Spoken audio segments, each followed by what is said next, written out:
Guten Morgen. Welkom bij Hanovi Global Network. Schließe Frieden. Aber du dich vor den Krieg. You know, it is said, make peace, but prepare for war. And that is exactly the mantra that I guide my life by. So when you see me extended an olive branch to NDC and their associates, it was a sort of signaling of leadership so that the rank and file and layman could understand that, look, we can be at different sides of the aisle. We can have different political opinions, but at the end of the day, that we should be cordial and respectful to each other. Now, I'm not saying in the annals of politics that we need to all be church mouses. That's not what I'm saying. You can argue the issues ardently, but at the same time, you have to understand boundaries and understand that there are consequences for speech and action. So again, I extended an olive branch, and in some respects, it was a carefully crafted test. It was a test, a litmus test, to see who is truly interested in lowering the temperature. Because I understand that this escalating tension is heading down a very dangerous path that may not end well. I knew that based on my tests, I would be able to expose those who are not interested in making peace, but are interested in escalating tensions even further. And many of them fell for the trap. Many of them exposed themselves for who they are.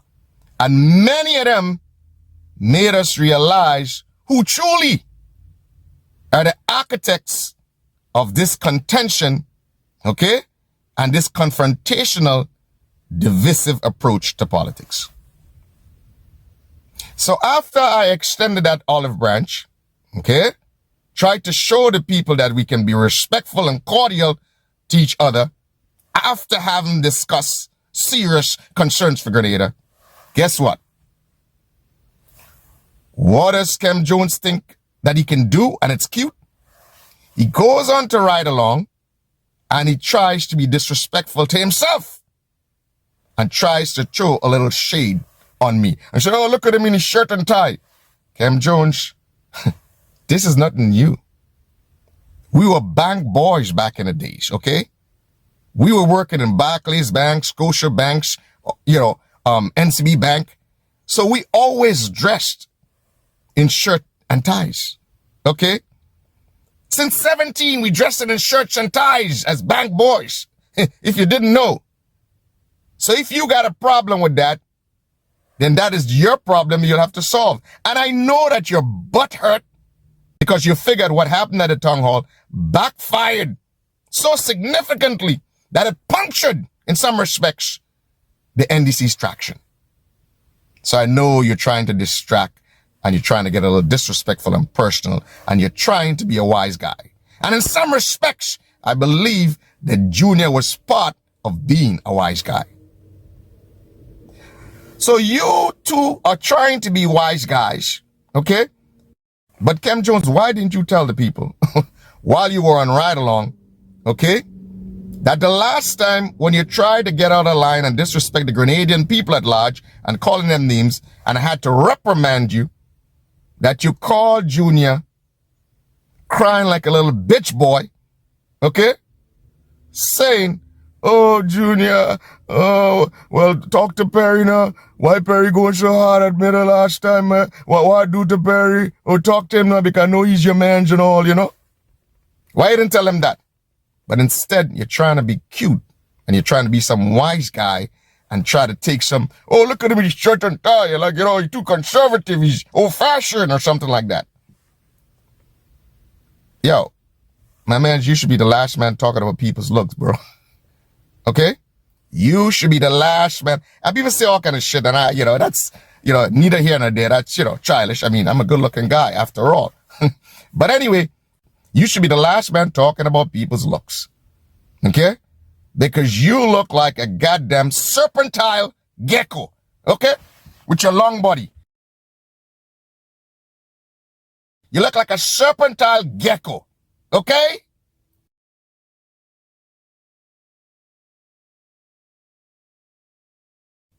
How about that?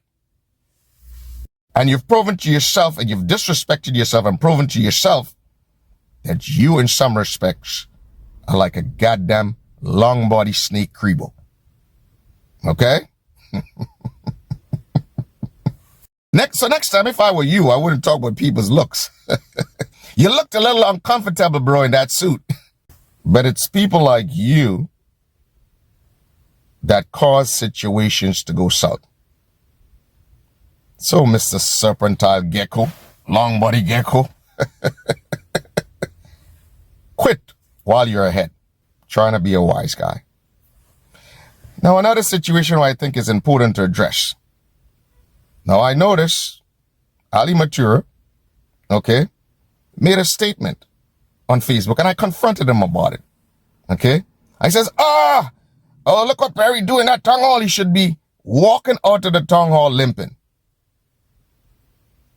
So I already put the gentleman a notice that I don't take it kindly when people wish violence on me. I get a little bit paranoid, you know what I'm saying? And as I have said, I have confronted the gentleman on Facebook about it.